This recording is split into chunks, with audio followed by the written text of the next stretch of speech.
Thank you for the opportunity to present our data from the TREVO registry. So the TREVO registry was 2,002 patients that are treated with the TREVO device. This will be focusing on the first pass effect in the anterior and posterior circulation. So as a means of background, achieving revascularization of TICI2C3 after a single pass has been defined as the first pass effect in a paper by Zaidat with the NASA registry, and this has been associated with significantly higher rates of good clinical outcomes. That study looked predominantly at the solitaire device. We aim to characterize the clinical features and outcomes in patients who achieved FPE in the TREVO registry.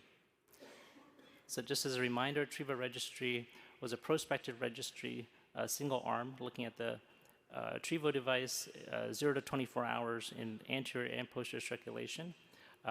This study enrolled ICA M1 and M2 lesions as well as basilar lesions, and we analyzed in situations where we had access to a number of passes and recanalization. So we had 1,357 patients in the anterior circulation and 78 in the posterior circulation. Our first pass effect was the similar definition as what was used in the NASA registry, so it's a single device pass with the final recanalization of 3 or 2C with the first pass. And then the safety and efficacy endpoints, 90-day MRS 0 to 2, symptomatic hemorrhage at 48 hours, or mortality at 90 days. The predictors we tested for in this registry were both patient-centric as well as procedure-centric. So we looked at age, gender, cerebrovascular risk factors, stroke characteristics, that is baseline NIH, site of occlusion, as well as the quality of collaterals and aspects. In terms of procedural characteristics, we looked at time lasting well to groin puncture and the use of balloon guide catheter, as that's been implicated in the past as a predictor of FPE. Statistical analysis was performed between the FPE, non-FPE groups, as well as in groups that received final recanalization of TICI2B or TICI2C with multiple passes.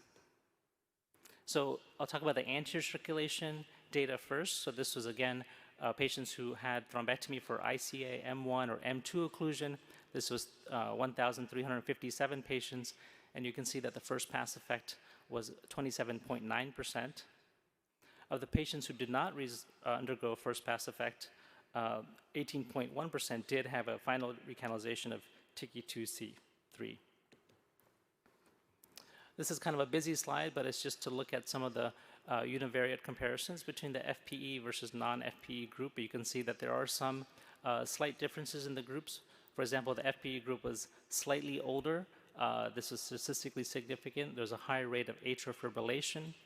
The baseline core size as measured by aspects was slightly better with aspect of 8. There were more M2 site of occlusions in the first pass effect group.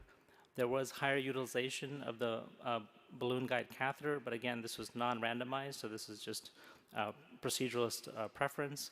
And there was a higher rate of good collaterals, 83.9% versus 76.8% in the FPE group.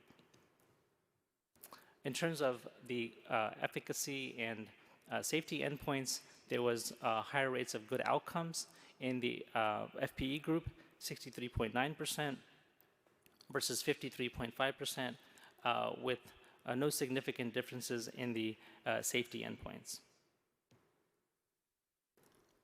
We were interested in looking at whether the first pass effect simply just captured patients who had good recanalization. So we compared the patients who had first pass effect versus those who did not have first pass effect but did achieve TICI2C3 as a final recanalization against the patients who did not get TICI3 or 2C and had less than 2C recanalization.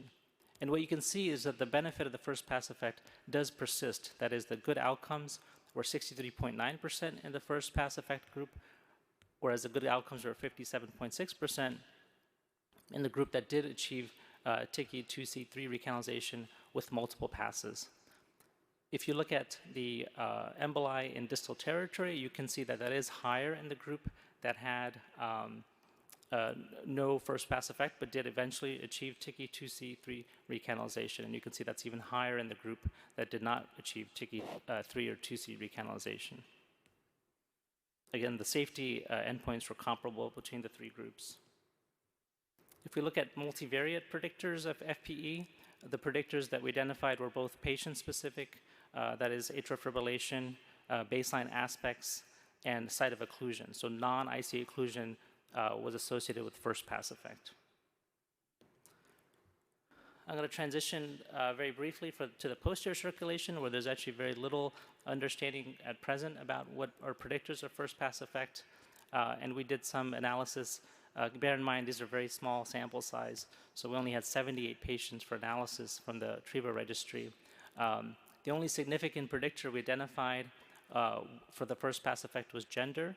So there was a higher percentage of males versus females that achieved basilar artery occlusion first pass effect.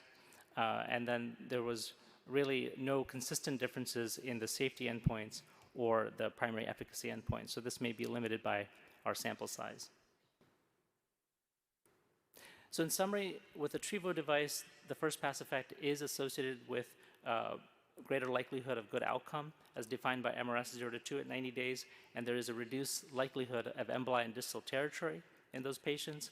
The predictors of first pass effect are both patient level, that is non-IC occlusion, good collaterals, favorable aspects, interestingly older age in this data set at least, as well as atrial fibrillation.